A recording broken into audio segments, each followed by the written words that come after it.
राधे राधे बच्चों। राधे राधे। श्री भागवत सार में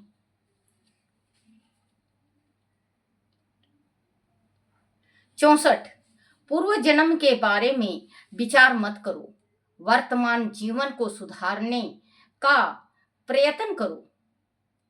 65 भगवान का स्मरण ध्यान करने से मनुष्य ईश्वरीय शक्ति को प्राप्त करता है। 66 काम दोष क्रिया कार्य के परिणाम को अशुभ मानता है। 67 कामी व्यक्तियों का स्मरण करने से अपना मन भी काम प्रस्त हो जाता है।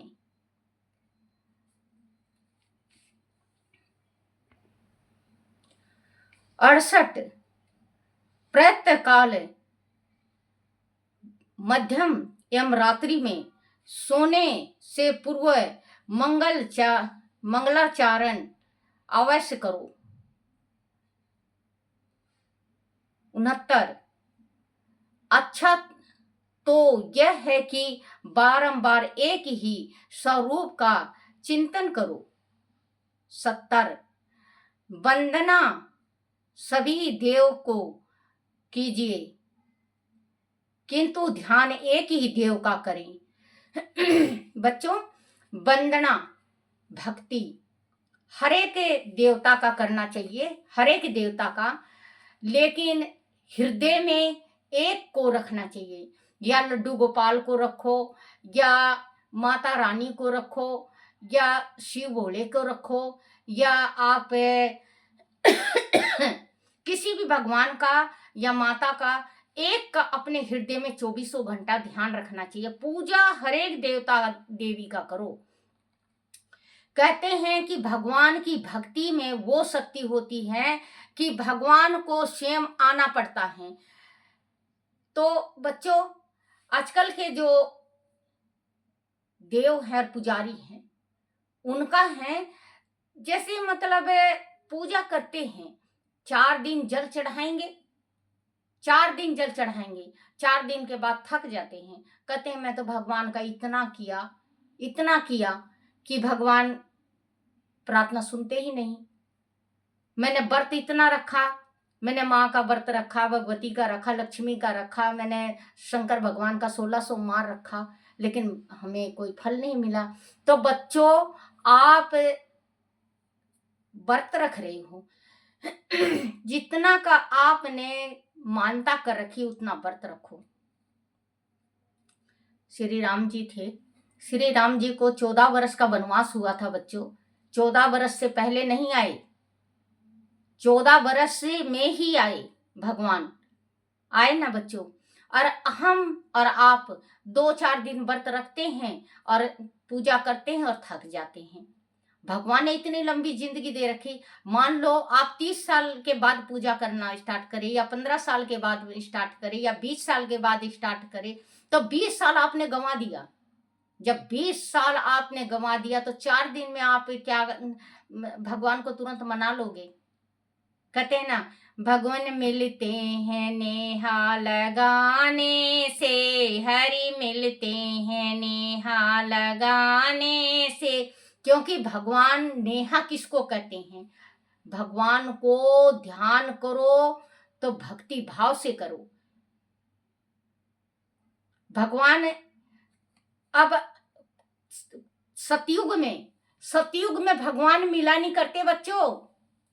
सतयुग में इतने तप किए लोगों ने, इतने तप किए कि उनके शरीर में दीमक लग गया, जब भी भगवान नहीं मिले। बहुत कष्टों से मिलते थे। और कलयुग में 1 लोटा जल चढ़ा दो, 2 फूल चढ़ा दो, परमात्मा से प्रार्थना कर लो, 1.25 साल पूजा कर लो, 12 साल में तो परमात्मा खड़ा पर्चा देता है। चाहे आप करके देख लो बच्चों, किसी चीज का मानता करके आप देख लो, माला फेरने लगो माता रानी का, या वीर बजरंगी का, या शिव भोले का, शक्ति का किसी का भी माला फेरो 12 साल में, वो अगर माला का, उस माला का अगर किसी किसी की तबीयत खराब है और जाप करके 1 लोटा जल लेके वो जाप करके आप उस बंदे को पिला देते तो वो बंदा ठीक हो जाता है। इतना असर होता है 12 साल में।